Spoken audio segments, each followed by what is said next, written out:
約翰福音第11章，有一個病人名安多拉撒路，係在伯太尼。瑪利亞老佢嘅阿姊馬太也係在倆村莊。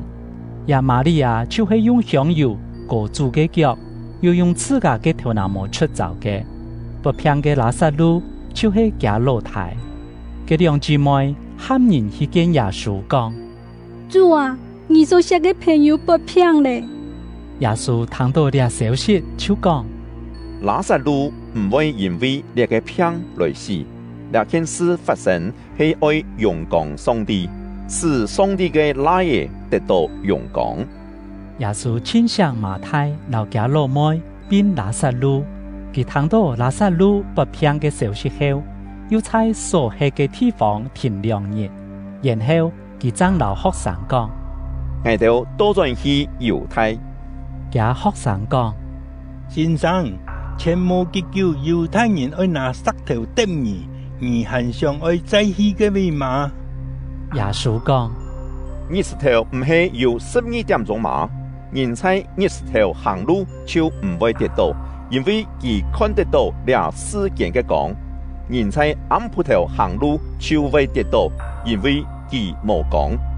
耶穌講這條話以後又講：我哋嘅朋友拉撒路衰脫嚟，我愛去喊佢康起來。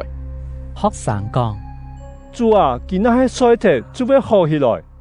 其實耶穌嘅意思係講拉撒路已經死脫，佢哋留到佢係講平常嘅衰目，所以耶穌明明留佢哋講：拉撒路已經死脫，為到你哋嘅緣故，好彩我冇在計位，按樣你哋就會信。下我哋來去佢嘅位。多馬片名送生嘅，對其他嘅學生講：我哋向下來去，學童先生向下死。耶穌到伯太尼，就地拉撒路已經在4日前埋脫。伯太尼離開耶路撒冷將近3公里遠，有好多猶太人來看馬太老瑪利亞，俾到佢哋老太嘅死來安慰佢哋。馬太聽到耶穌會到咧，就出去迎接佢。仲係瑪利亞留在屋度坐等。馬太對耶穌講：主啊，你那係在了位，我老太就唔會死。仲係我哋，就係了下無論你對上帝求乜嘅，佢也會賜俾你。耶穌老佢講：我老太一天會復活。馬太講：我哋在每日復活嘅時節，佢會復活。耶穌講：我就係復活，就係生命。信我嘅人雖然死脫，一天會生過來；生前信我嘅人，一天永遠唔會死。你相信這條話麼？馬太講：主啊，我信就係嘅愛來世間嘅基督，上帝嘅奶爺。馬太講了這個話，就轉去屋下，世上留嘅老妹瑪利亞講：先生來了，佢喊你。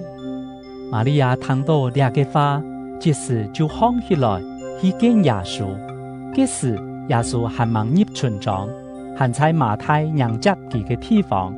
佢哋到屋下來安慰瑪利亞嘅猶太人，看到佢趕緊喊起來出去，就停佢，留到佢愛去墳墓嘅位叫。瑪利亞來到耶穌嘅位，一看到佢，就仆在佢腳前講：主啊，你那係在了位，我老太就唔會死。耶穌看到瑪利亞叫，又看到聽佢向下來嘅猶太人也叫，心中非常悲傷，強強溫軟唔起，就問佢哋講：你哋將佢葬在哪位？佢哋講：主啊，請你來看。耶穌叫出來，所以猶太人講：你看，佢還寫了個人哦。仲係猶太人講：佢既然以後冇目計目主，咁冇法度使拉撒路莫死嗎？耶穌心中又非常悲傷，佢來到墳墓前，嘅墓係一隻山窿，入後有一塊大石頭石頂。耶穌吩咐講：將石頭篩開。死人嘅阿姊馬太講：主啊，佢已經埋踢死人，神時都出踢咧。耶穌老佢講：我唔係實老你講，你那係信就會看到上帝嘅陽光嗎？佢哋就將石頭篩開，耶穌俯頭望天講：阿爸啊，我感謝你，因為你已經疼我，我知你時常疼我，仲係我講這個話係為到順頭這條人，為本佢條心係你差我來嘅。講了，耶穌就大聲喊講：拉撒路出來！嘅死人就出來。耶穌腳殘定布條，面包定布嘅，耶穌吩咐佢哋講：解開，本佢行。千多來看瑪利亞嘅猶太人，看到耶穌所做嘅事，就信佢。仲係猶太人去見法利賽人，將耶穌所做嘅事對佢哋報告。所以法利賽人留佢哋祭司長召開議會，在會中講：這個人行按多神者，我哋按樣辦真好呢。假使我哋要猜佢咩下去，大家都會信佢，羅馬人就會來毀滅我哋嘅聖天老民錯。佢哋當中有一個人名按到該亞法，係今年做大祭司嘅，佢講：你哋因為愛我，一個人推全國嘅人死，免得全民錯數消滅。呢個唔係對你哋最有利嘅事嗎？其實呢個話唔係佢自家嘅意思，仲係身為當年嘅大祭司，佢係在意念耶穌愛代猶太人死，唔但將代佢哋死，也要將散在各地方上帝嘅子女消息向下合作一群。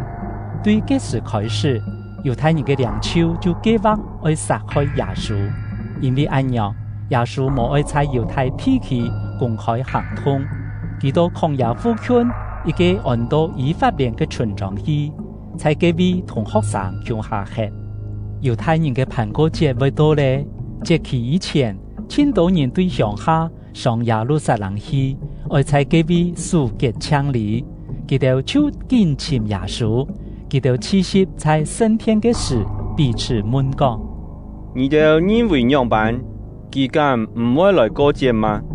嗰時，祭司長到法利賽人做一件下命令，講假使有人對耶穌在那邊，一定要報告，好本佢哋去作記。